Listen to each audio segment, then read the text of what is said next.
Please welcome Jay Leask to the podcast today. He is a principal solution engineer at Ep24 Public Sector, co-host of Buzzkill and This Week in Teams, TWIT, I like the acronym, and founder of the On the Spot podcast network. Also, he's an organizer and volunteer at as almost every community event I somehow go to and not realize you're involved in it, Jay, until I'm involved and I'm like, wait a second, Jay's doing this one too. But so thank you so much for joining me today, Jay. Jeremy, it's my pleasure. I've always enjoyed being in the same atmosphere as you. So actually getting to talk with you on the podcast is very exciting. So for those who don't know you like I do, and we've gotten to know each other really well, at least this past year, if nothing else, tell them about your background, where you're from, and what you do for a living. Sure. So I'm a principal solution engineer, as you mentioned, for Ep24 Public Sector. I very specifically say Ep24 Public Sector. My focus is our state and local and federal customers. And I've been there for about 4.5 years, and probably 2.5 to 3 years has been focused on national defense. So DOD and other related agencies. I've been in IT for 20 years, and I can tell you as deep a story as you want about that later. But it's given me an opportunity to approach the problem from different places. So this is my second software company. I've been a project manager supporting government customers. I've been a software developer or a website developer. So I've gotten to touch it in a lot of different ways. And what I do right now is I help my customers understand what do they own and how do they get the most out of it. Now, it happens that I do it from a perspective of my company, which is a Microsoft software vendor. We have our own, or an independent software vendor. We have our own software that we sell to support the M365 and Microsoft on-premises software stack. But ultimately, and sometime to the chagrin of my sales guys, I still focus on, well, this is what you own. Let's talk about how you get the most out of that. And then, yeah, where it fits, I'll talk about where we can support you as well. That's amazing. And that's helpful, right? I mean, it's as part of the community at large. And I think also there are lots of gaps. And so you probably have a great opportunity to show off where your company has found a way to fill those gaps. Yeah, Microsoft has been for decades now. They've been very good at providing the general solution.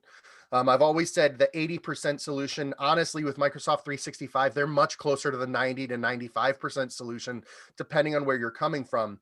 But there's a reason there's a network of partners and third-party software vendors and consultants, because there are going to be gaps based on your specific needs and your specific industry. One of the things I've really enjoyed about this space is the community of people that have made it their career to help people understand how to do that, how to fill those gaps. You mentioned in the community that I'm a part of, the M365 Chicago conference, the Nova 365 user group, the other user groups like yours that I've had a chance to speak at. It's a very strong community of people. And I love that. I'm an introvert.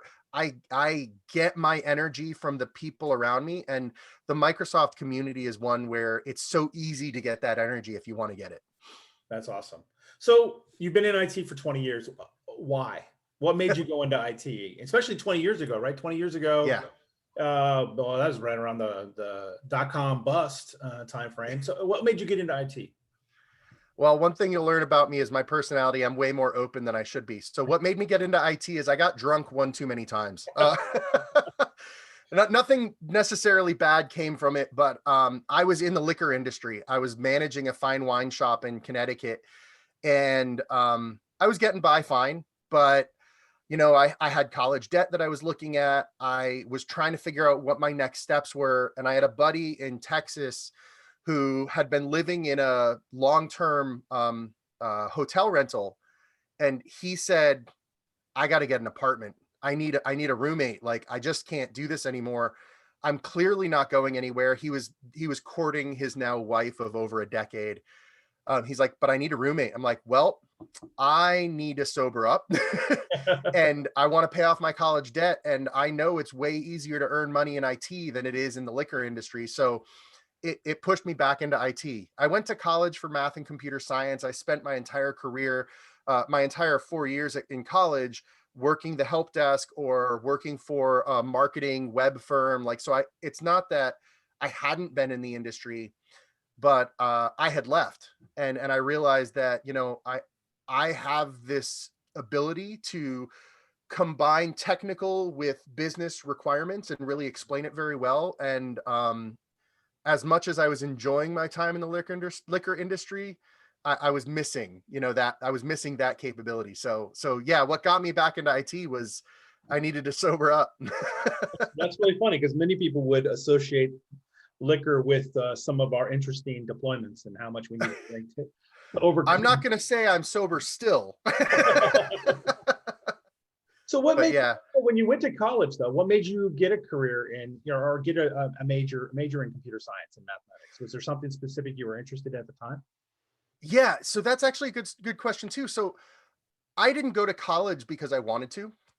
I went to college because I understood that society Mm. almost requires a college degree to be successful, which I find to be an overstatement of what's going on. I find it to be an forgive me a moment.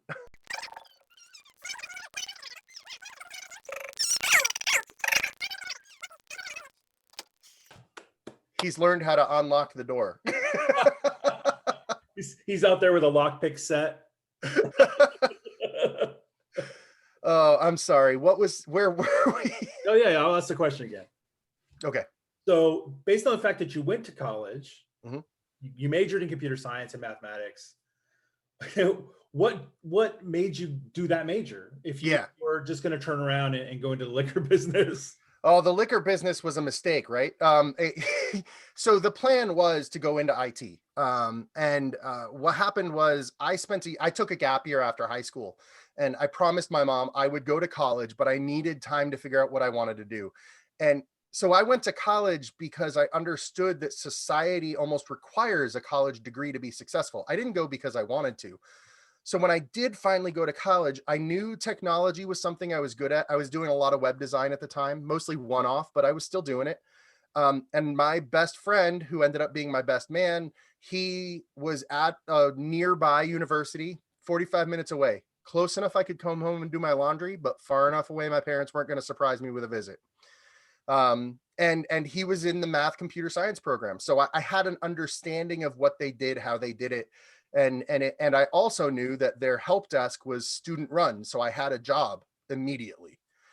So that's what got me there. Like I said, I just kind of understood tech and I enjoyed it. I was actually started my very first tech job was a web development firm that my friend Edmund and I started. So Jay and Edmund, we called it JedWeb.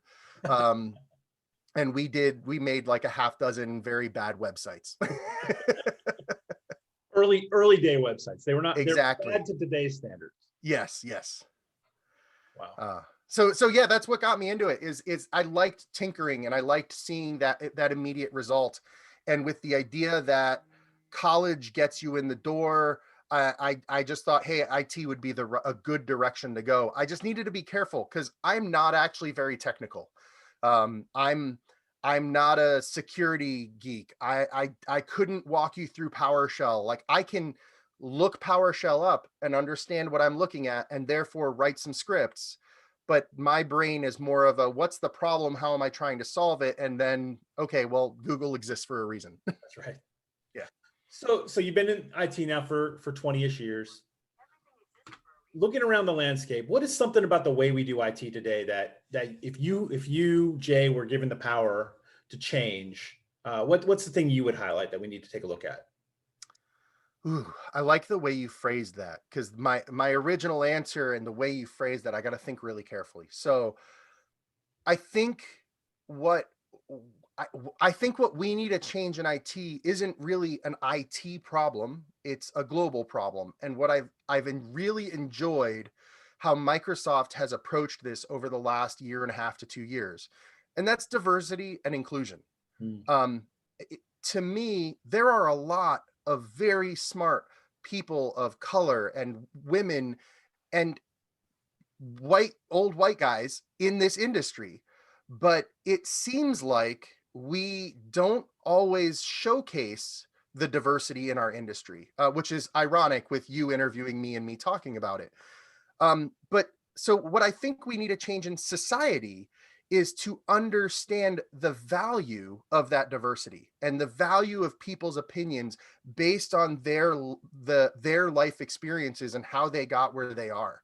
Um, I look at I look at job openings, um, and I laugh. My favorite was about 5 years ago. I was looking at a job opening of something, and it said, you needed 20 years of SharePoint experience. And I looked at the calendar and I'm like, that's literally not possible. So what we have is this innate like checkbox lifestyle rather than an understanding of how diversity gets people where we are and helps us be stronger. So that's really my answer is we have to approach this not just from a white versus color or a male versus female, but from an experience perspective, from a goals perspective, and really start to look at this as how do we include as much as possible to be successful. I hope that wasn't too fluffy. No, that's interesting. So I mean, I agree with you, and having done my fair share of hiring within the federal space, and even before I was in the federal government, it's interesting that it seems to be at least the more complicated your HR department is, the more likely we are to have that checkbox mentality, right? We have, if they don't have the right keywords, they don't have whatever, then we're not even going to interview them. Like they don't even get an opportunity. And that's something we all need to really look at. A really interesting example to me, I'm not going to name names or companies, but a buddy of mine is going through an interview process right now. And I think he's finally found a really good position and a good company to go work for. But the role that he was interviewing for had MBA as a requirement. He's 40 years old. He's been a CIO, CTO. He's been a project manager. He's got a college degree. He's got all of these things, and they're still on this checkbox for a job that's very interested in hiring him, MBA. And I'm like, is that really a requirement? Or is that, HR pushing something out, or a manager saying this is nice to have? Or is it a company requirement because they're trying to meet some amount of public publicity on something? Like just that kind of arbitrary information. Well, I understand the recruiting process. You try and weed out people as easily as possible, separate the wheat from the chaff, as they say. But I think sometimes we do over complexize. That's not a word. Speaking of complexity, I think we make it too hard on ourselves and in the wrong ways. That's interesting. Yeah, there was I believe, I could be incorrect, but I believe there was an executive order earlier this year where we in federal government were supposed to de-emphasize college requirements, and instead, which would in theory broaden our pool, right? And I've heard there are some companies, larger companies now that are also looking at more methods of creating pipelines of workers without them having to go to college. Some of that is cost of college. Cost of college has caused a situation where people aren't graduating because they can't afford it, and therefore you've lost out on a diversity of potential applicants because now your pool is much smaller. And let's face it, here in America, the majority of the people with the money or the capacity are in the white category, right? So you've lost some of your opportunities of really smart people who just couldn't afford to finish. So my wife works for Arlington City Public Schools, and she works at a program that includes, I forget what they call it, but it includes non-standard classes like mechanics and television production, and these other things that have been de-emphasized in our public school systems, where you do STEM. You focus on science, technology, math, but you don't focus on these other things that could lead to a career right out of high school. Right. And a career that pays well. And instead, we have schools that push people towards $100,000 a year colleges without really educating the students on what is that student debt going to look like when you get out of school. Don't get me wrong. Harvard is an amazing school and you can get an incredible education there, but it may not be the right step for everybody. And that's something that I learned in my gap year. And while I went to college and took advantage of that, and my privilege is showing huge, the fact that we don't encourage that kind of behavior more is really interesting to me. It's something that I hope that we continue to see. I love that the government de-emphasized college degrees. I think it opens the pool, it makes it easier, like you said, and I think it's the right direction. Yeah, definitely. Of course, while we might have said we were supposed to de-emphasize, has everybody actually done it?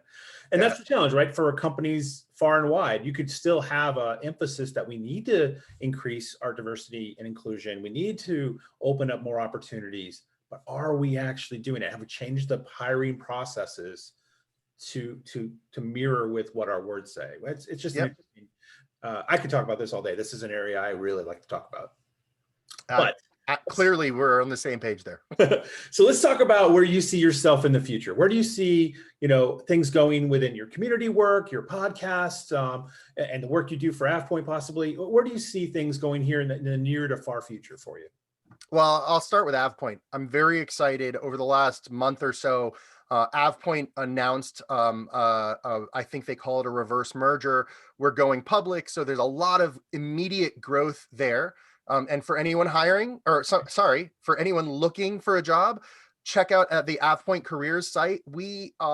The growth is amazing. And the plan that I've read publicly, the plan is just fantastic to see where we're going. And knowing where we come from for the last 19 years, supporting the Microsoft space, it's a very exciting place to be. Personally, so you and I were talking about our COVID habits recently. The start of the On the Spot network and the podcasts that I have under that. I'm very excited to see where that leads. So I've got This Week in Teams, where we talk about Microsoft Teams and the technology and the services from an end user perspective. And I've got Buzzkill, where we talk about all of the topics in IT that are often underfunded, under-resourced, and shunned, right? Change management. Let's talk about change management and how rarely that is actually part of the plan. So I think personally, I'm excited to see the On the Podcast Network grow, whether it is bringing in additional podcasts like yours, perhaps, to be part of that network and to share information, or it is sponsoring additional conferences like the M365 Chicago. We've been discussing another M365, maybe focused on DC, focused on government. So there's a lot of excitement there, and I'm really, even though it's community work and it's not paid work, it is something I really enjoy doing, because like I've mentioned to you, building that network and working within the community is something I really, really enjoy. Wow. Well, Jay, I want to thank you for joining me today. And I look forward to seeing your podcast network grow. Your podcasts are fantastic. I will make sure links are included in this podcast release ourselves, so that people can find all those great resources and the communities that you're helping to, continue to grow. And thank you so much. You've become a good friend over this last year. And I have every expectation that this will, in fact, turn into something awesome for you. Oh, thank you, Jeremy. And I'm very excited to be on this. And I want to thank you for what you're doing. So when you spoke at M365 Chicago, one of the reasons I was excited you were coming was because you were bringing your daughter to present what it's like to mentor a young female in the IT space, and how we do that. So I think this kind of podcast and the things that you do with your daughter and the words that you put out there, the actions you show, it's great to be ancillary, to be a part of that. So thank you. Awesome. Thank you so much.